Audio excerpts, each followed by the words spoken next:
Fourth theorem.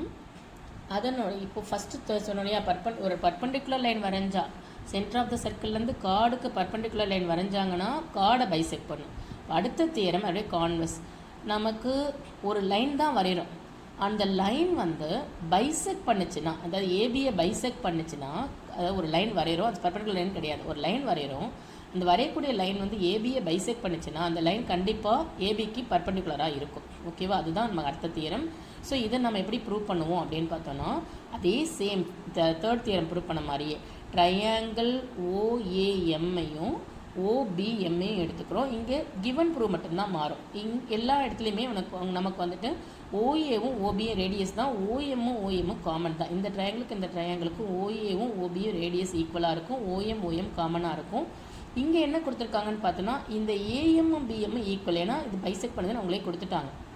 அதனால் ஏஎம்க்கு PM ஈக்குவல்னால் ரொம்ப சிம்பிளாக இந்த சைடுக்கு இந்த சைடு ஈக்குவல் ரேடியஸ், ஒரு சைடு காமன் ஒரு சைடு கிவன். அப்போ எஸ்எஸ்எஸ்ஸில் OA is equal to OB radius, AM is equal to BM given, OM is equal to OM common. அப்போ சைடு ப்ராப்பர்ட்டியில் ஓஏஎம்மும் ஓபிஎம்மும் நமக்கு என்னவாக இருக்கும், கான்கரண்ட்டாக இருக்கும்.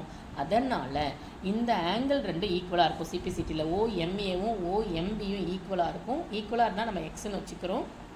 இந்த ரெண்டு ஆங்கிளும் ஏபின்ற லைன் மேலே இருக்கிறதால அது லீனியர் பேர்னால் ரெண்டு ஆங்கிள் ஆட் பண்ணால் 180 வரணும். அதனால் X plus X is equal to 180, 2x is equal to 180, X is equal to 90.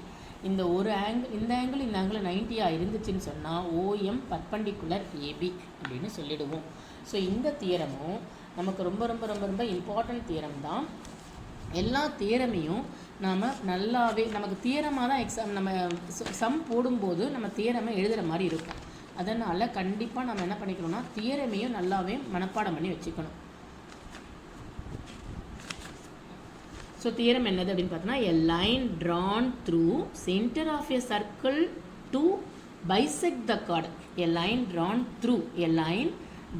Through centre of a circle to bisect the chord, then perpendicular to the chord.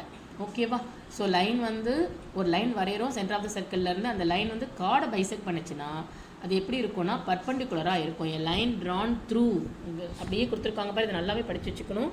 A line drawn through centre of the circle to bisect a chord is perpendicular to the chord அப்படின்றது தான் theorem. ஓகேவா.